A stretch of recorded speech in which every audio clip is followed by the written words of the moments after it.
OK, donc je vais vous poser une question. Comment est-ce que, admettons, vous marchez sur la rue, comment est-ce que les gens qui vous regardent savent que vous êtes un chrétien? Oui. OK. Par l'amour. OK. Concrètement, comment ça va se montrer, ça? Donnez-moi des exemples. On rayonne. Ouais. Oui. Mais comme dans la file d'attente, là, ben, on est calme. Au lieu de bougonner, ben, on peut prier pour les gens qui sont autour de nous en attendant. OK. Gaëtan donnait un bon exemple aussi. Quand la dame avait besoin de prière, il a entendu une petite voix. Hein? Ça, c'est pas parce qu'il est fou. Des fois, un peu, là. Mais il a obéi. Il a obéi à la voix. Amen. Et il a prié. Donc, il est passé à l'action. Et cette personne-là a été touchée, impactée, elle a été guérie tout de suite. Ça, j'appelle ça un bon exemple. Ça, j'aime ça. D'autres exemples.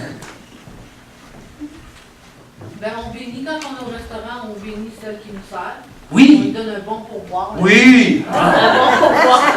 Puis on peut laisser une petite brochure à côté du pourboire. Hein? On est agréable avec elle, même si elle ne file pas. Yes. Oui, je t'aime. Oui. On est respectueux. Yes. Une question de respect, oui, tout à fait. Tu peux tomber à la prochaine diapo, s'il te plaît. Fait que c'est pas nécessairement parce qu'on porte une croix dans le cou, ou bien donc on a le signe du poisson sur la voiture. Bien que des fois, quand je dépasse quelqu'un puis je vois qu'il y a un signe de poisson, je fais des oreilles.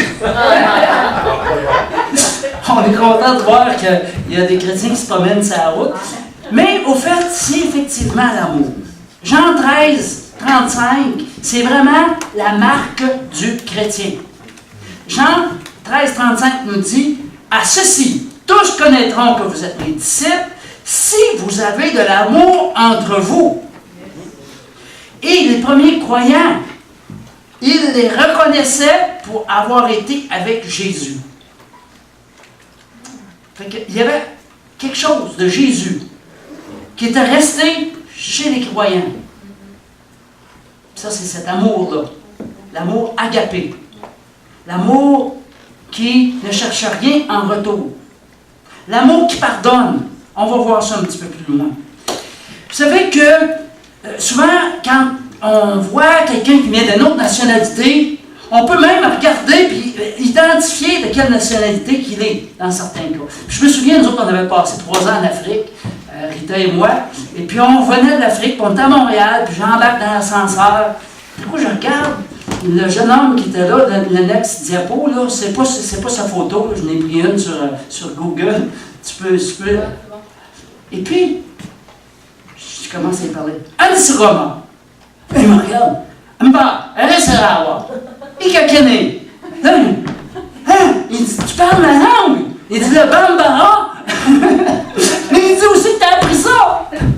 Je revenais de 3 ans en Afrique, dans son pays. On avait reconnu que c'était un Malien. Mais j'avais reconnu par sa physionomie. Tu sais, il n'y avait pas un habit africain, mais lui, les 2 bras, ils ont tombé. Il dit, ben voyons donc.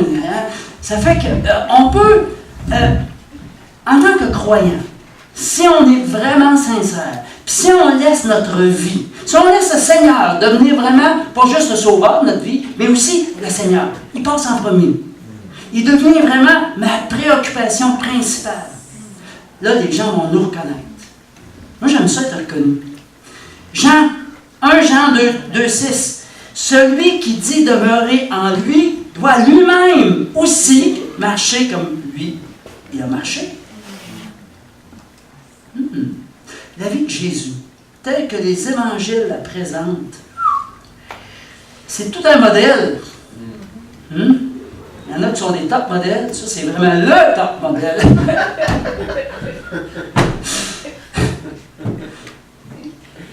Alors, celui qui dit demeurer en Christ engage par son comportement l'honneur du nom de Jésus. Ah oui? On est représentatif de Jésus. On devrait. Dire ça de même. On l'est. Remettons-lui donc notre vie. sans réserve, afin que sa vie soit vue en nous et par nous. Donc, tu peux changer. Je suis déjà rendu à peut-être... ouais, c'est dur à suivre, hein, des fois. Être passionné pour Jésus. Être passionné. C'est quoi ma passion? Des fois, il y en a qui disent hey, c'est quoi ta passion? Hey, moi, c'est les chars de course. Hein? Oh, ben non, moi, c'est je collectionne les timbres. Ben, moi, je suis timbré pour Jésus. C'est bon.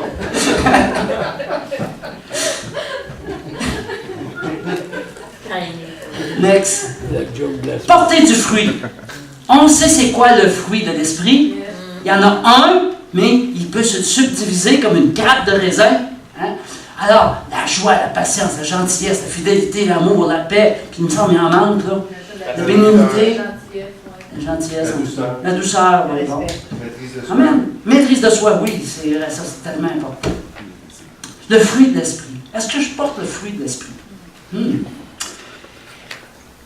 Colossiens 1,10 nous dit « Marchez d'une manière digne du Seigneur, afin de lui plaire à tous égards. » J'aime ça, à tous égards. Portant du fruit, en toute bonne œuvre et croissant. Ah, il y a une autre affaire ici. C'est pas croissant comme une grenouille, là. La grenouille fait croissement, mais c'est pas ça qu'ils veulent dire ici. Croissant, grandir. Par la connaissance de Dieu. Colossiens 1,10. Il est encourageant de penser que Dieu peut trouver de la joie dans notre marche. Dieu peut trouver de la joie dans ma marche. Ce qui le réjouit, c'est un croyant. En fait, ce qui le réjouit, c'est un croyant dont la nouvelle vie porte du fruit en toutes sortes d'œuvres bonnes. Pas des œuvres bonnes que j'ai choisies parce que c'est le fun pour moi, non?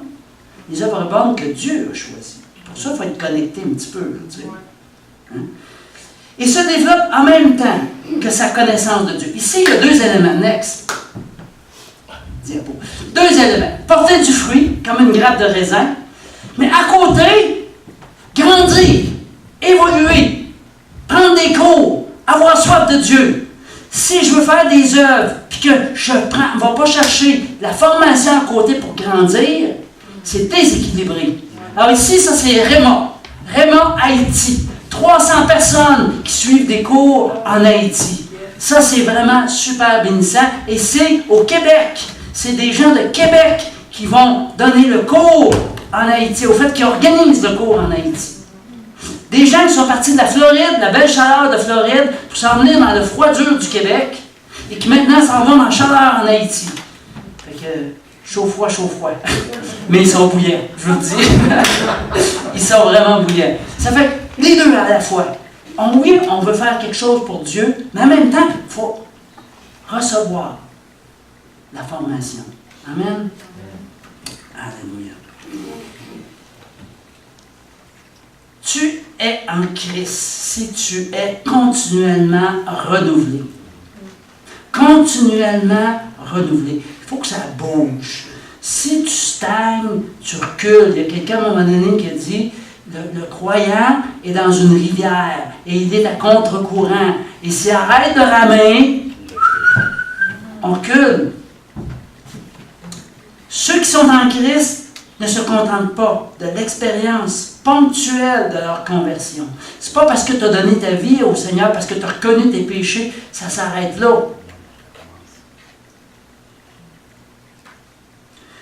Au lieu de cela, ils crient constamment à Dieu afin d'être changés, renouvelés par l'Esprit Saint, transformés par le renouvellement de l'intelligence.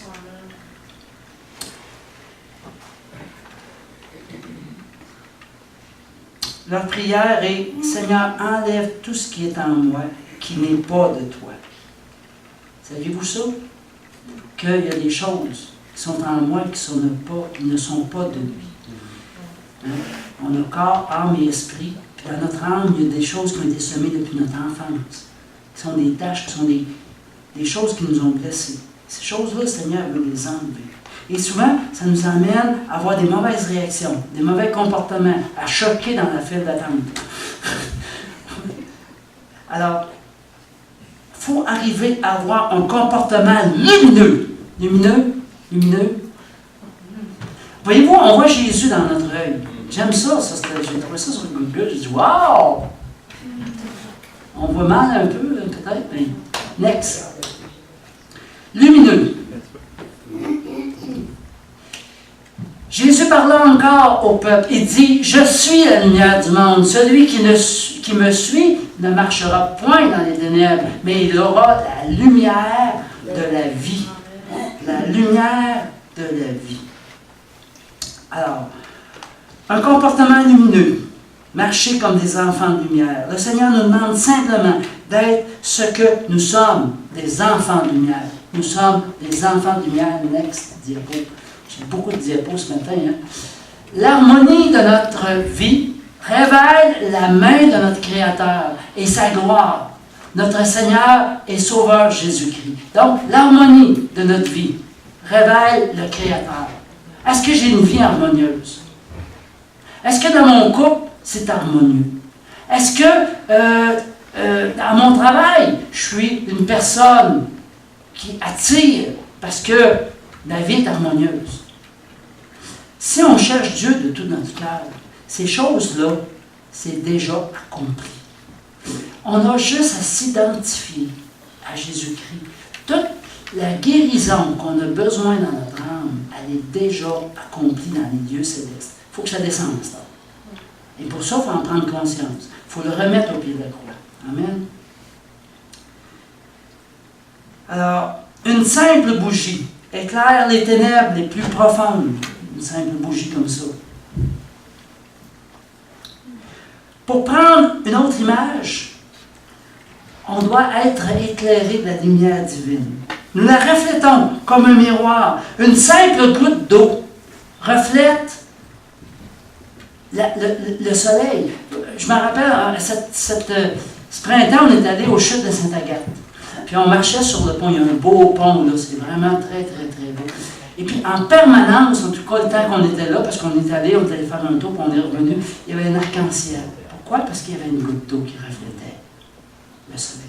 Nous autres, on est comme cette goutte d'eau-là qu'on devrait refléter Dieu. On reflète Dieu. Pas on devrait, là. Excusez, on reflète Dieu. Amen. Amen. Alléluia. Un bel arc-en-ciel. Alléluia. Petite remarque. Éteindre la bougie du voisin ne fera pas luer votre chandelle plus fort.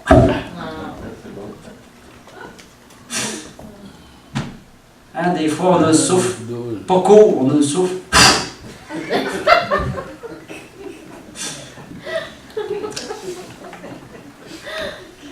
Tu es en Christ si tu mènes ta vie en te basant sur les Écritures.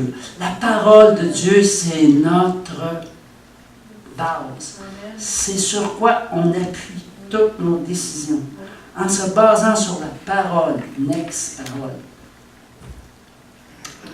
Est-ce que tu révères et crains la parole de Dieu? 1 Jean 2,5. 1 Jean 2,5 nous dit, « Mais celui qui garde sa parole, l'amour de Dieu est véritablement parfait en lui. » L'amour de Dieu est véritablement parfait en lui. Par là, nous savons que nous sommes en lui. Voyez-vous comment ça revient encore? La parole ne se contredit pas. La Bible atteste clairement. Nous savons que nous sommes en Jésus-Christ si nous aimons et obéissons à sa parole. Amen. Merci Seigneur. Si tu es en Christ, si ta foi est puissante et mêlée d'amour, l'Écriture dit que si tu n'as pas la charité, un amour inconditionnel, tu ne peux pas être en Christ. L'amour inconditionnel, ça c'est tout un amour, on va dire. Et c'est pas facile de vivre cet amour-là tous les jours. C'est pas facile à l'ouvrage, c'est pas facile dans le couple. C'est pas facile avec les enfants, les ados surtout. Non. Amen. Alléluia. Un peu, je m'en rappelle plus, je suis rendu. OK. Si tu es en Christ, c'est ça. Bon, excellent. Quand j'aurai le don de prophétie, la science de tous les mystères et de toute la connaissance, quand j'aurai même toute la foi jusqu'à transporter les montagnes, si je n'ai pas l'amour, je ne suis rien. 1 Corinthiens 13. 2. Le mot grec utilisé pour rien signifie « je ne suis rien maintenant et je ne serai jamais rien ». C'est pas vrai. Dieu ne veut pas qu'on soit jamais rien. Comprenez-vous, là? Mais si je n'arrive pas à cet amour-là, je passe à côté de la traque. Je viens de dérailler. Sans cet amour inconditionnel, je ne suis personne et je ne serai jamais personne. Mais si je suis Jésus, si je m'efforce de suivre Jésus, suivons Jésus. On a toujours deux chemins devant nous. Alléluia, Jésus. Tu peux être un prédicateur talentueux, un puissant évangéliste ou un enseignant de la parole de Dieu rempli d'onction. Rempli d'onction. Qui marche avec une grande foi, mais si tu n'as pas d'amour pour les autres, tu n'es rien. C'est quoi la marque du disciple? Quelles sont les exigences d'amour que pose Jésus? Comment pouvons-nous obéir à ce commandement? En tout cas, ce n'est pas par nos propres forces. Ça, c'est clair. Regardons maintenant dans la parole vivante, 1 Corinthiens 13, à partir du verset 4. Ici, quand il parle d'amour, il ne parle pas de charité. Souvent, il y a plusieurs versets qui vont traduire le mot amour par charité. Ici, on parle de l'amour agapé. L'amour qui s'oublie soi-même, entièrement. L'amour qui est inconditionnel. C'est l'amour divin. Motivé vraiment par c'est divin. Motivé par Dieu. Regardons bien maintenant. L'amour supporte longtemps. Il est patient et doux. Je pense que c'est 2 diapos plus loin. Ouais. Bon, l'autre après, c'est celui-là. Ouais. Il est patient et doux. Il est patient, hein? L'amour ne se montre jamais envieux. Il ne bouillonne pas de jalousie. Il ne se mente pas. Next. Ne se laisse pas aller à rechercher une vaine gloire. Il ne fait pas étalage de soi avec hauteur. Il n'est pas suffisant, arrogant et enflé d'orgueil. Vous voyez, hein, c'est vraiment une version explicative. C'est une version très intéressante. Si jamais vous en voulez, il nous en reste un ici encore du Nouveau Testament. Il n'est pas rustre, sans manière. Il n'agit pas de manière inconvenante. L'amour de Dieu en nous n'insiste pas sur ses propres droits, ni ses propres voies. Ça, on peut faire lire ça à nos ados des fois. Il n'est pas considéré, il n'est pas concerné par la recherche de soi. Il n'est pas susceptible, ni enclin à la colère ou au ressentiment. Next. Il ne tient pas compte du mal qui lui est fait. Il ne prête pas attention au tort subi. Vous l'avez dans votre feuille d'annonce, cette portion-là. Il ne se réjouit pas de l'injustice, ni de l'impiété. L'impiété est le mépris des choses de Dieu. Mais il se réjouit quand le bien et la vérité prévalent. L'amour supporte tout, en toutes circonstances. Tu sais, des fois, tu dis, « Oh oui, je m'en supporté, là, mais tu sais, wow, tu sais pas qu'est-ce que je vis. » En toutes circonstances, j'aime ça, moi. Il est toujours prêt à croire le meilleur de chaque personne.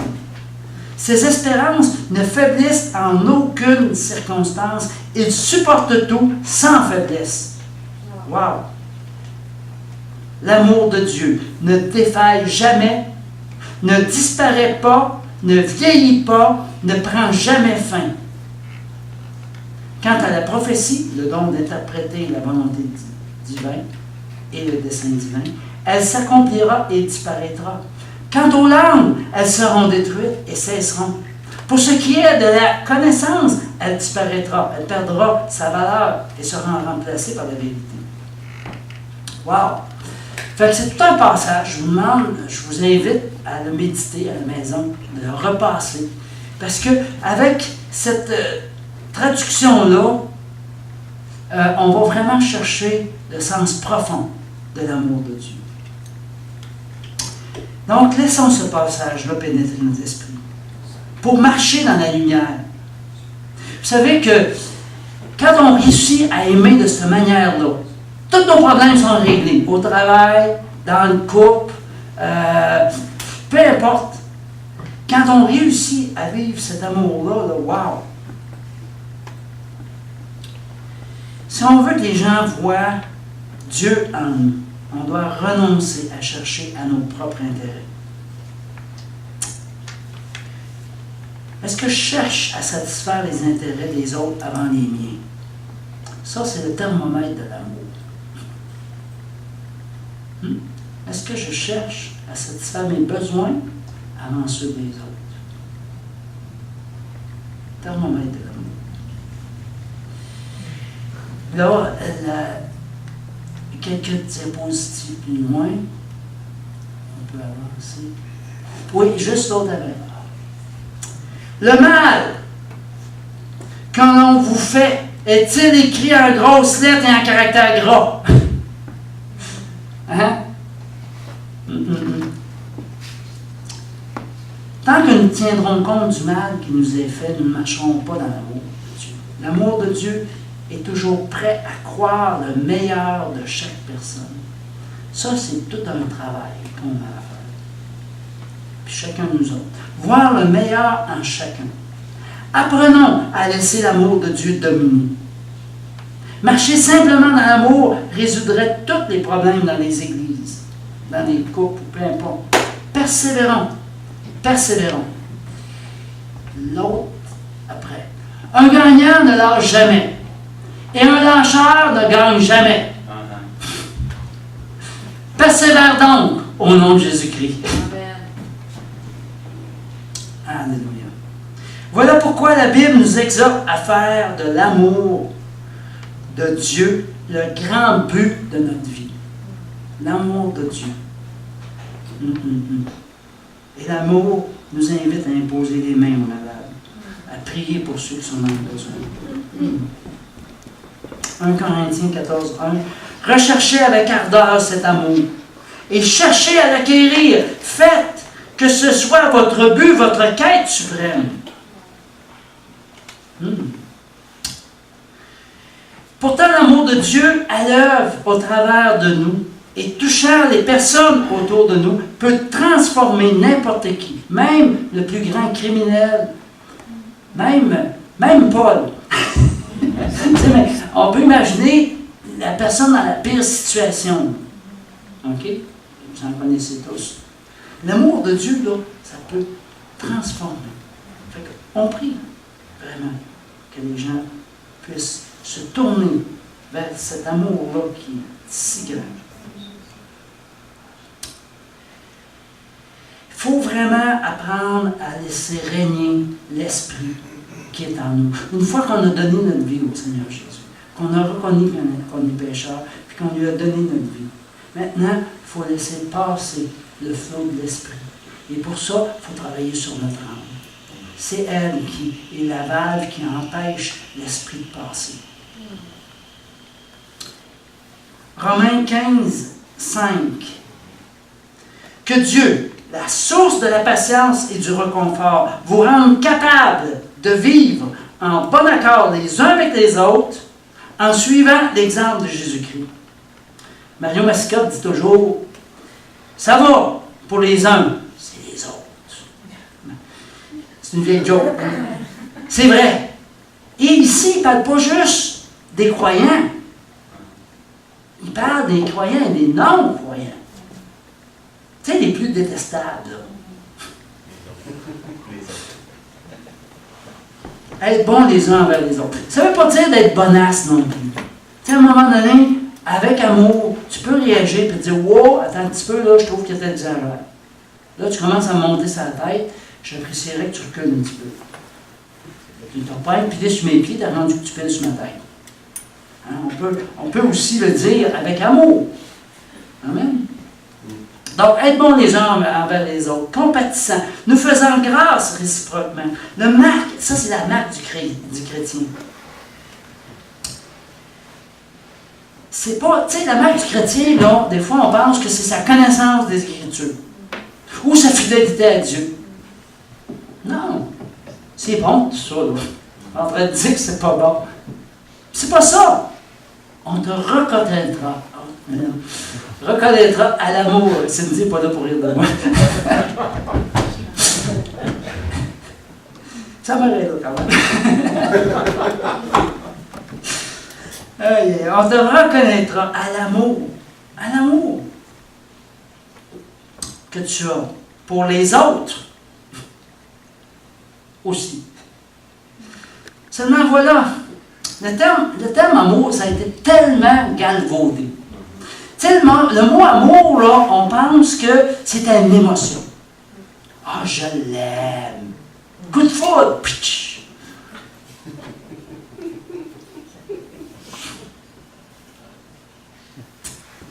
L'amour est une décision.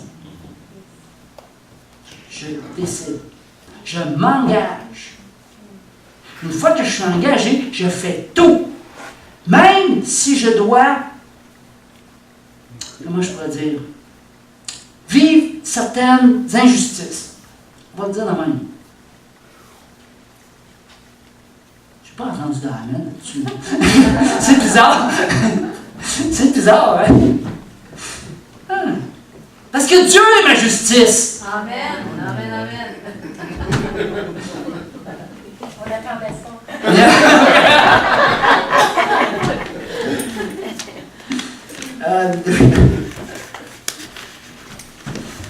Alléluia. C'est une action en faveur des autres, et non un sentiment. C'est le don de soi qui va jusqu'au sacrifice de sa vie. C'est ça qui était vraiment nouveau pour les disciples. Eux autres, là, wow! Puis pour chacun de nous autres aussi, c'est nouveau. Parce que c'est pas ça qu'on nous enseigne. C'est une décision. J'ai marqué rire. Qu'est-ce que j'ai marqué là? Ensuite. Je ne sais pas. Je pense qu'il faudrait que je rie, que je fasse un sourire là. Je ne suis pas capable de me relire. OK. Passons à d'autres choses. Tertullien, là, lui, c'est un. Tertullien, c'est un père de l'Église du 2e siècle de notre ère. Il avait écrit que l'Empire romain était troublé par l'Église naissante, qui augmentait en flèche. Les croyants refusaient d'adorer l'empereur et même d'offrir une pincée d'encens devant son image. Il y en a plusieurs qui ont passé au lion pour ça. Croyant qu'ils organisaient des réunions secrètes pour renverser Rome, des espions furent envoyés dans diverses assemblées. Et le rapport qu'ils firent étonnèrent beaucoup les autorités. Ils dirent quelque chose comme ça. Ces chrétiens sont des gens étranges. Qui se sent étrange ici? Toi aussi, t'es étrange. Il y a toujours un bouc émissaire. Ils se réunissent dans une pièce vide pour adorer. Il n'y a pas une seule image. Ils parlent de quelqu'un qui s'appelle Jésus. Il est absent, mais ils comptent le revoir à tout moment. Et ils l'aiment vraiment avec passion. Ils s'aiment entre eux profondément. Wow! On doit revivre ça aujourd'hui. Hein? Fait que si on vit vraiment cet amour-là, je suis convaincu qu'on ne peut brandir aucune accusation contre nous. Est-ce qu'on peut dire amen là-dessus?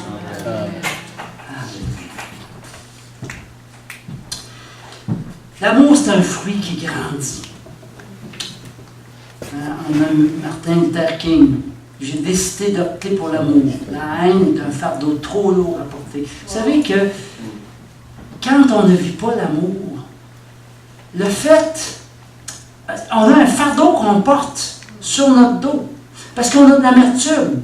Parce qu'on a du ressentiment.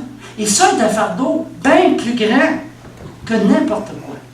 Alors, comprenons que de pardonner, c'est pas pour l'autre. Amen. Yes. C'est pour moi.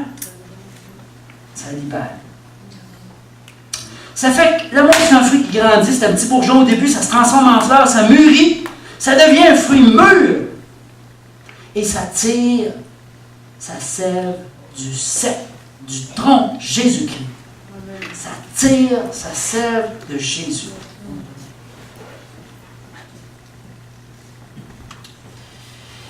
Voyez-vous, l'exemple du cep et des sarments, c'est vraiment une illustration de la manière que le fruit de l'amour peut grandir, se développer et se multiplier. L'amour de Dieu, c'est vraiment un fruit. Jean 15 nous enseigne que si nous restons attachés au cep, on va porter beaucoup de fruits. Il y a 2-3 semaines, on en parlait beaucoup de ça. On a même eu une leçon de comment il appelle ça, Léo, comment il avait dit ça déjà? De sciences naturelles. C'est ça, une leçon de sciences naturelles. J'ai trouvé ça bon. L'amour de Dieu, c'est vraiment un fruit. Donc, si un croyant manque de cet amour agapé, de toute évidence, il ne demeure pas sur le cep. Parce qu'on reconnaît un arbre à son fruit. Il ne tire pas sa substance comme il le devrait. Donc, voici ce qui arrive. Nous sommes encombrés par des choses naturelles. Nous ne tirons pas profit de ce qui nous appartient déjà. Ça nous appartient déjà. Nous ne prenons pas le temps de nous laisser nourrir par ce cep. L'amertume, le ressentiment, c'est comme un chancre. Un chancre, là, c'est ça. C'est-tu beau? Pas terrible, hein? Un chancre, on en voit dans plusieurs arbres. Il y a plusieurs arbres qui, c'est une maladie fongique qui vient bloquer le circuit de la sève dans l'arbre. Et puis ça fait une excroissance. Des fois, ça fait une grosse boule, là. Ça, on appelle ça un chancre. Et puis, l'amertume et le ressentiment, c'est un chancre dans la vie. Hein? Souvent, on va couper l'arbre. Non? Dans votre cas, on ne vous coupera pas.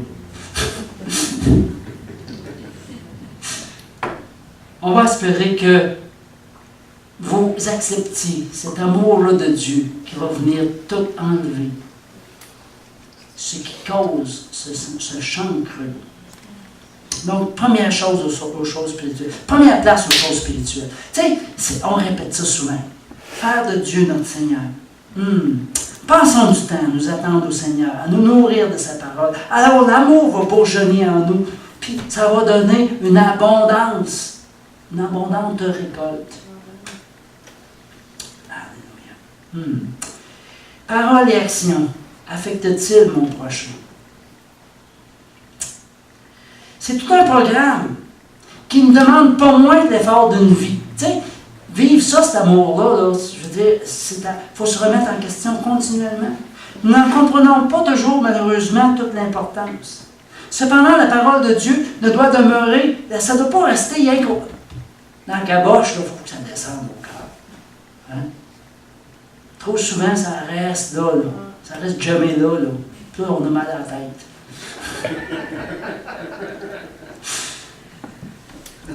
Il faut que ça touche le cœur. Il faut que ça descende au cœur. Romains 10:10. C'est par le cœur, en effet, que l'on croit. Et Dieu rend juste celui qui croit. C'est par la bouche que l'on affirme et Dieu sauve qui fait ainsi. C'est une autre version de Romains 10:10 que je trouve intéressante. Amen. Dieu parle à notre cœur. Autrement dit, il sollicite notre réaction affective. Le résultat normal de la connaissance de Christ doit donc produire ce dont parle l'apôtre Paul. Je vis dans la foi au Fils de Dieu qui m'a aimé et qui s'est livré lui-même pour moi. C'est livré lui-même pour moi. Next. Amen. Il y a des choses essentielles que nous devons connaître du Seigneur Jésus-Christ. Il est notre Sauveur, notre Maître, notre ami, notre Seigneur, notre Dieu, notre intercesseur, notre berger, notre roi, notre frère. Amen. Amen. on ne s'identifie pas assez à lui. On ne laisse pas assez avoir une influence sur nous autres. Oui, c'est un effort, oui, c'est une décision. Amen. Alléluia, Jésus.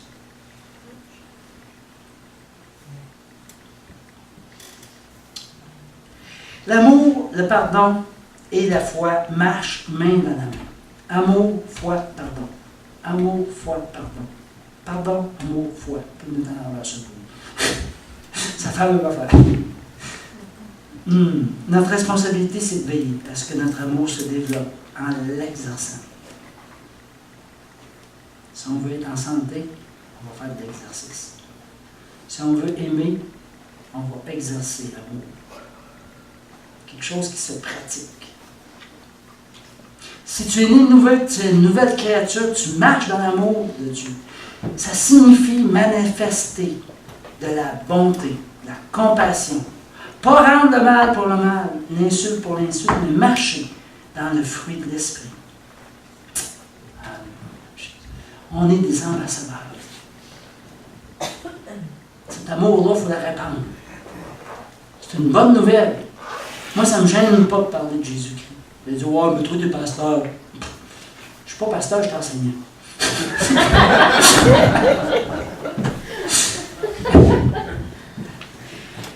Mais au fait, Dieu nous a tellement aimés. Il nous a tellement aimés. Mais si nous marchons dans la lumière, comme il est lui-même dans la lumière, nous sommes mutuellement en communion et le sang de Jésus, son Fils, nous purifie de tout péché. De tout péché. Le réalises-tu? C'est un amour si grand. Amen? Amen.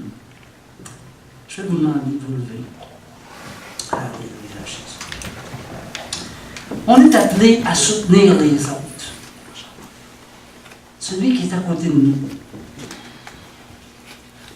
Au travail, à la maison, notre voisin.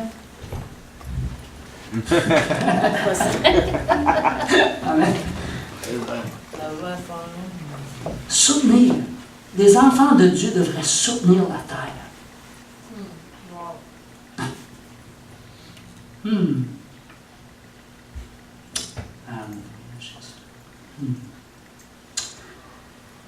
Alléluia, Jésus. Est-ce que vous voulez vous engager ce matin? Simplement, je vais faire une prière, puis celui qui veut s'engager, celui qui veut s'engager, à vivre cet amour-là, à le chercher de tout son cœur. Simplement, tu vas répéter après moi.